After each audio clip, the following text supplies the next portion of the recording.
Assalamualaikum warahmatullahi wabarakatuh.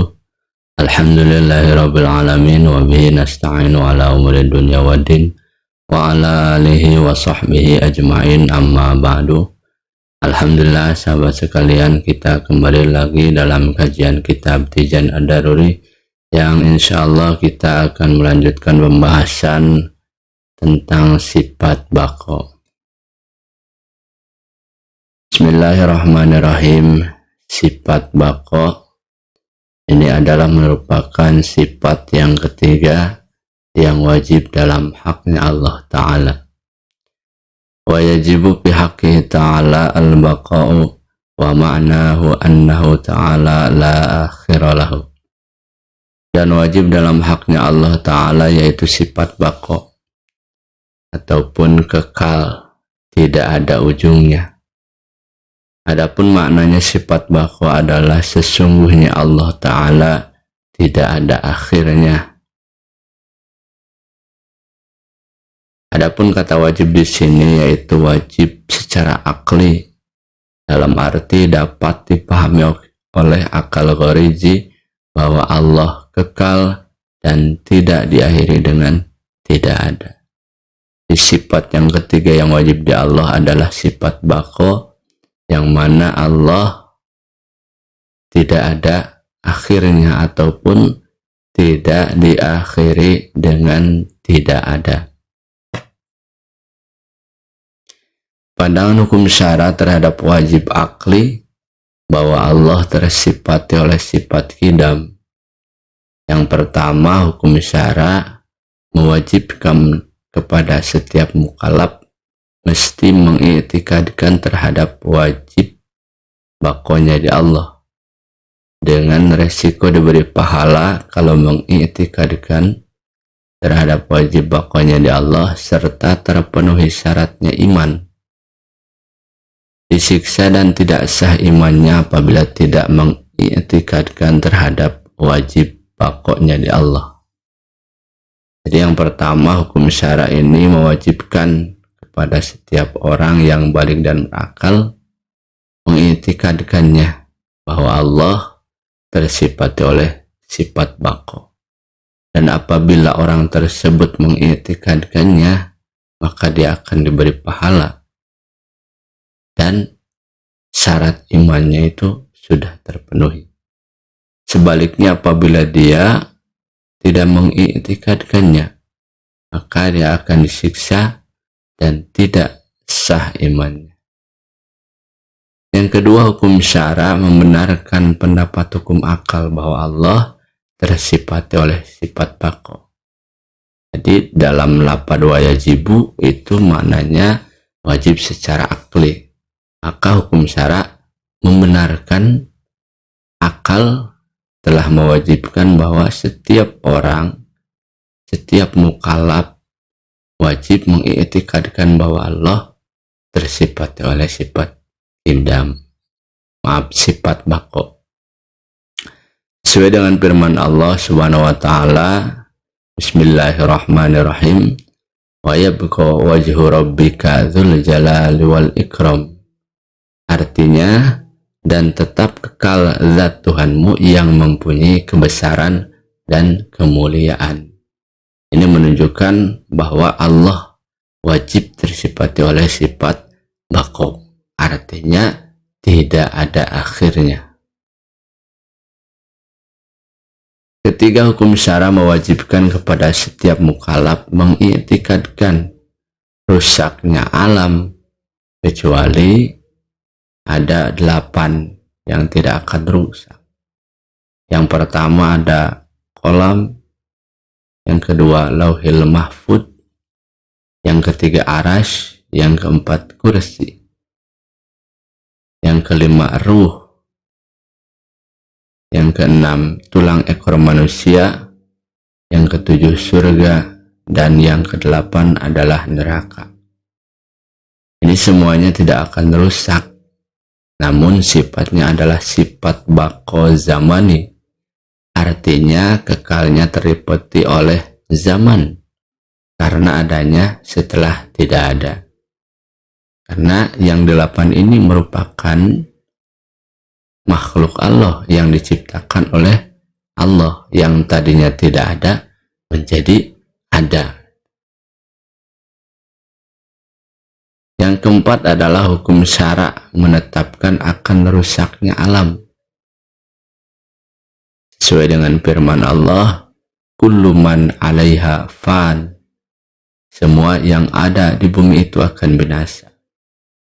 Di segala sesuatu itu akan binasa. Lafad man, semuanya. Kullu man. Man di sini itu menunjukkan yang berakal terlebih dahulu. Namun semuanya itu terbawa. Setiap makhluk itu akan binasa. Jadi semua yang ada di bumi ini itu akan hancur, akan berakhir. Maka kita sebagai mukmin beriman jangan sampai terpesona oleh dunia yang hanya sementara. Jangan sampai melupakan tugas kita sebagai manusia di dunia ini adalah untuk beribadah kepada Allah. Jangan sampai karena dunia kita lupa dengan tugas kita. Karena kebanyakan manusia lupa bahwa di dunia ini untuk beribadah kepada Allah. Jangan sampai kita terus mengejar dunia, terus mengejar harta, jabatan, sehingga kita lupa bahwa segala sesuatunya itu akan berakhir, akan binasa.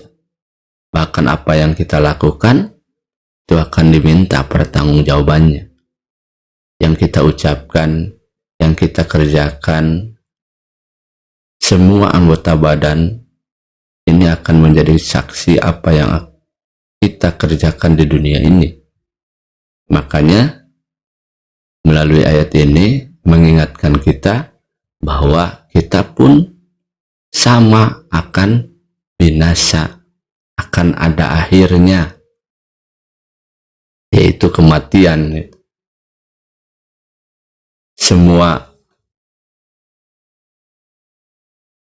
Semuanya akan ditinggalkan ketika kita menemui kematian.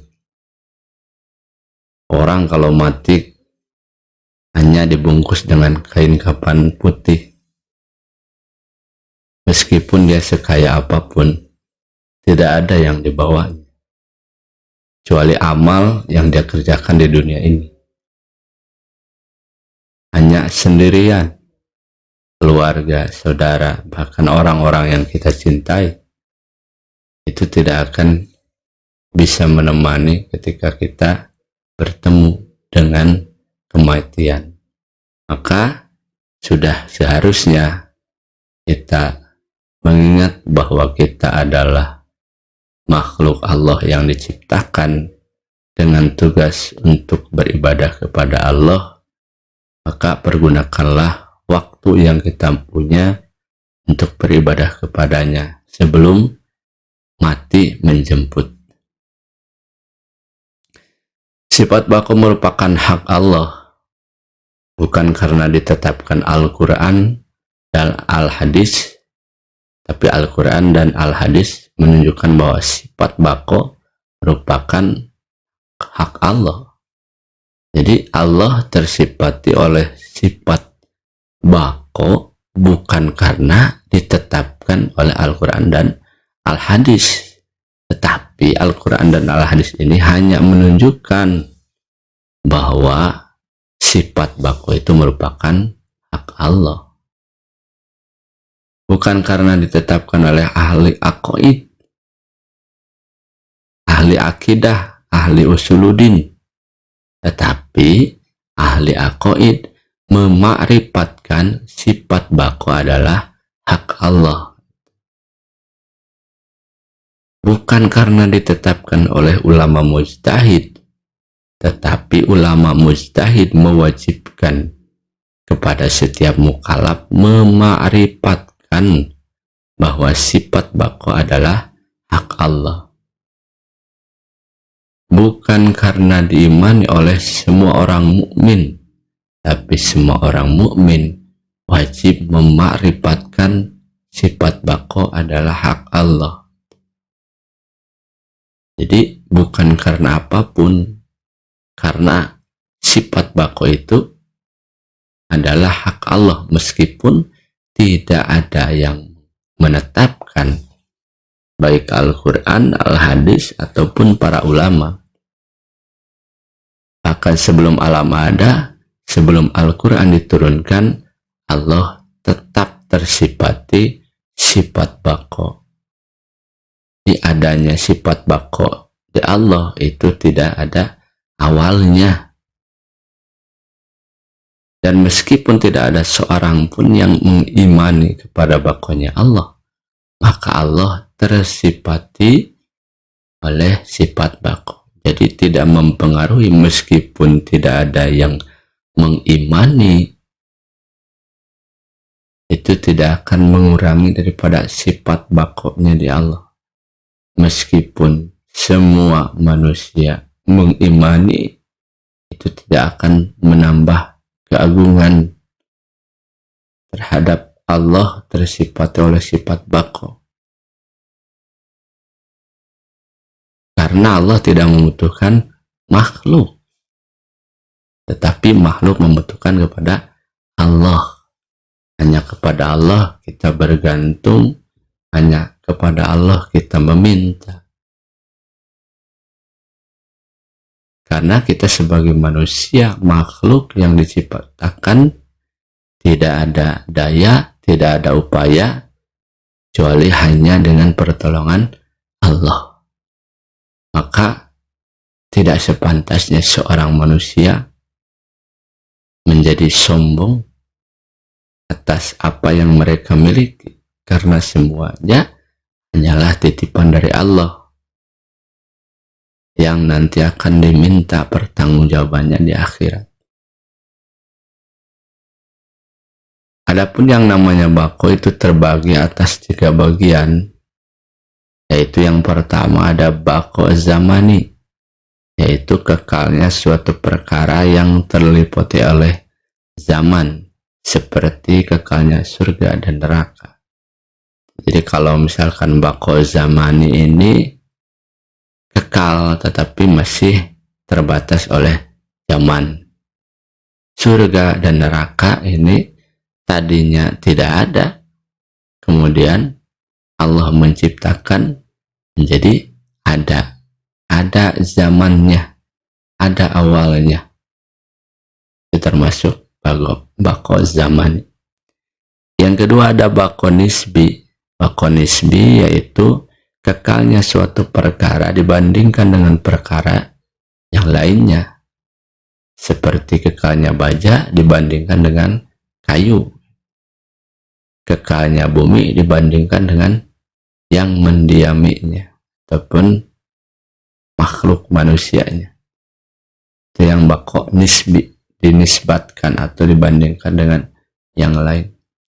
Yang ketiga ada bako hakiki, yaitu kekalnya satu perkara bukan karena lama zamannya, bukan karena dibandingkan atas perkara yang lainnya, tetapi kekalnya tidak ada ujungnya, juga tidak terkena oleh rusak, yakni kekalnya zat Allah yang tidak diakhiri dengan tidak ada. Jadi itu adalah bako hakiki, bakonya zat Allah, kekalnya zat Allah. Sifat bako termasuk kepada sifat salabiyah, yaitu dengan adanya sifat bako ini mencabut makulat mata, kapan atau sampai kapan, yang menunjukkan waktu yang berarti maknanya sifat bako adalah Allah tidak ada akhirnya. Jadi tercabut oleh sifat bako makulat mata. Jadi tidak ada pertanyaan sampai kapan Allah adanya.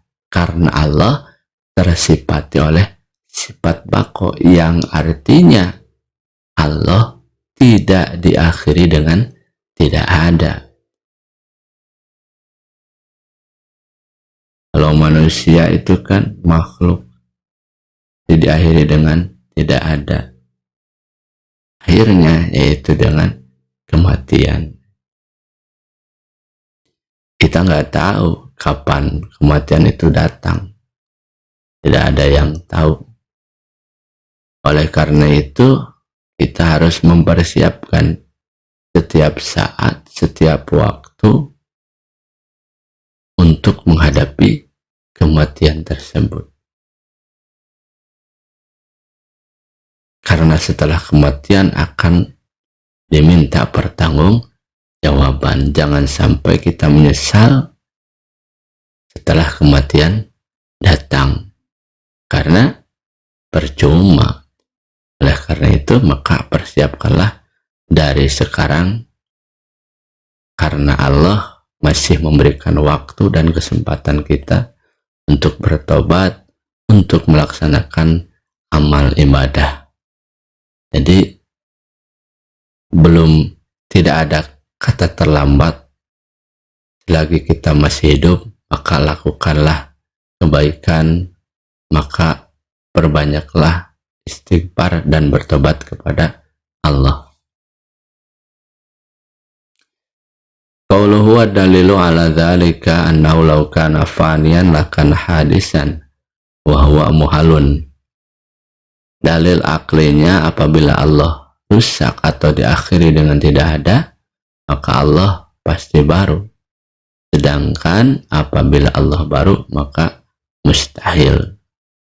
Ini ada dalil secara akli, yaitu apabila Allah rusak, fana, ada akhirnya, maka Allah pasti baru. Karena sesuatu yang baru, makhluk itu pasti ada awal dan akhirnya.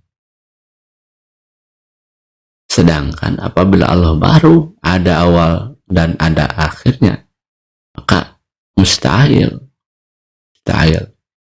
Mustahil Tuhan ada awal dan ada akhirnya. Kemudian dalil naklinya, dalil Al-Qur'annya, yaitu Bismillahirrahmanirrahim, wa yabqa wajhu rabbika dzul jalali wal ikram. Jadi, dan tetap kekal zat Tuhanmu yang mempunyai kebesaran dan kemuliaan. Hanya Allah yang kekal, tidak ada akhirnya, karena Allah tersifati oleh sifat baqo. Mungkin itu yang saya sampaikan untuk kesempatan kali ini. Mudah-mudahan bisa dipahami, bisa dimengerti, dan mohon maaf bila ada kesalahan dan kekurangannya. Wabillahi taufiq wal hidayah. Wassalamualaikum warahmatullahi wabarakatuh.